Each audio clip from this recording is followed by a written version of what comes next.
Penguin Random House Audio presents Vera Wong's Guide to Snooping on a Dead Man by Jessie Q. Sutanto. Read for you by Eunice Wong.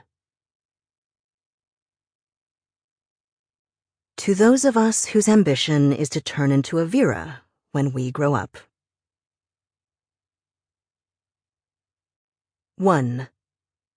Vera. Vera Wong Juju should be having the time of her life. She is, in fact, having the most wonderful, lovely, delightful time. Today, like every day, she wakes up at 4:30 in the morning and jettisons out of bed like an army general with a new troop of terrified soldiers to scream at. And today, like every day, she puts on her gear, protecting every inch of her skin from the sun, and bustles out of the house to go on her extremely aggressive morning walk. But today, unlike most other days, Vera does not open up her tea shop after her morning routine. No, today is Sunday, Vera's favorite day. After a freezing, character-building shower and a simple breakfast, Vera marches to the kitchen, where she gets to work. She's planned the menu with the meticulous care of Ray Fiennes' character from that strange movie, The Menu, and she's rather excited to get going because tonight's meal will include mud-baked chicken. Vera rarely makes this dish because, to be honest, the idea of cooking with mud seems like something a hippie would do. But she is making it tonight because she knows how much it would delight little Emma, and she would do anything for Emma. She lugs the bag of clay she's bought from the garden center for this occasion alone outside of her tea house and mixes in some water. "Ayah, why are you making such a mess so early in the morning?" someone calls out in Mandarin. Someone extremely irritating. Vera scowls before she even turns around. "Mind your business, Winifred," she says. "What?" "I said, mind your business, Winifred." Don't shout so loud so early in the day," Winifred shouts back. "People are trying to sleep." Vera sucks in a deep breath and goes back to mixing the clay. Ayah, thanks to Winifred, she's poured in too much water. She grits her teeth and shakes out more clay from the bag. "Playing with clay, are we?" Winifred says, walking out of her bakery while stretching her arms over her head. "I'm glad you're finding a hobby, Vera.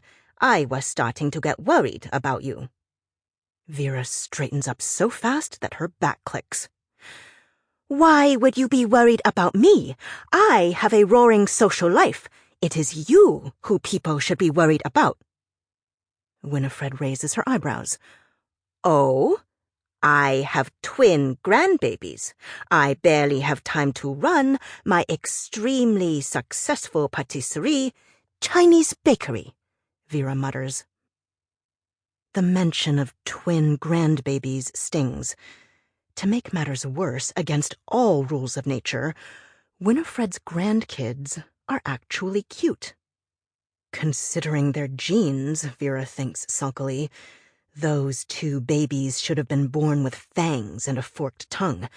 But no, they are so adorable they belong in the pages of parenting magazines. How unfair life can be sometimes. "My extremely successful French bakery," Winifred continues, "and every day I get to see my little Baobei. Oh, they love me so much, you know. The other day, little Frida actually said, 'Ama.'" "They're 2 months old. They're hardly going to be saying anything," Vera says flatly. "Maybe you hallucinated it because you're going senile." Instead of looking scandalized, Winifred merely smirks. "Oh, you know my little grandbabies. They have such good genes. They are geniuses, of course. I expect any day now they will be invited to join Mensa." Vera wants so badly to say something snippy about Mensa lowering its standards. But when she thinks of Winifred's chubby little grandkids, All she wants to do is snuggle them and squish their round cheeks and tell them what precious treasures they are. Damn it! If she can't bring herself to be mean about them, she'll lose this round. Oh, who was she kidding? She was always going to lose their sparring matches. Those annoyingly cute little bundles are Winifred's trump cards. Well, Vera huffs, if you'll excuse me, I am very busy cooking a feast for my weekly family dinner. She stirs the bucket of clay mix so aggressively that it squelches, and droplets of sticky clay splat onto Winifred's trousers. Ay-ya! Winifred cries. Look what you did! These are pure cotton, you know. My daughter-in-law bought them for me from that fancy organic shop down at Union Square. They cost $300.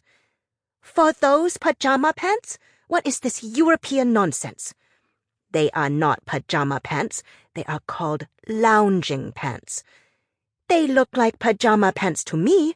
In fact, I have a pair just like them from Costco. Are you sure your daughter-in-law didn't get them from Costco?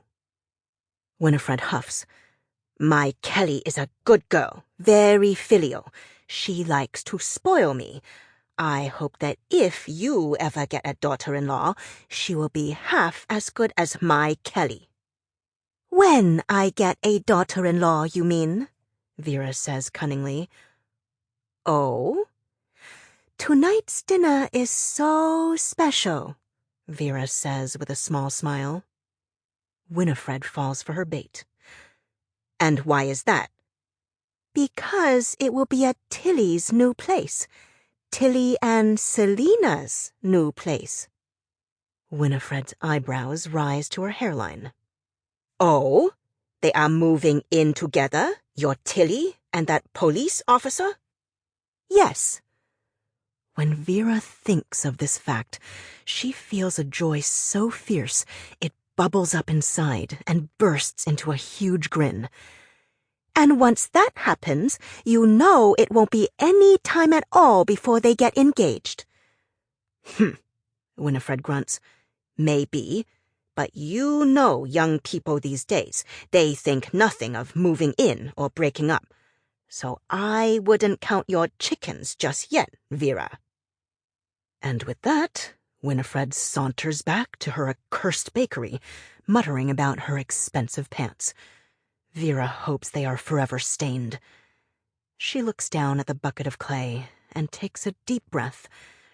She's being silly, she knows it. There is no need for her to be nervous.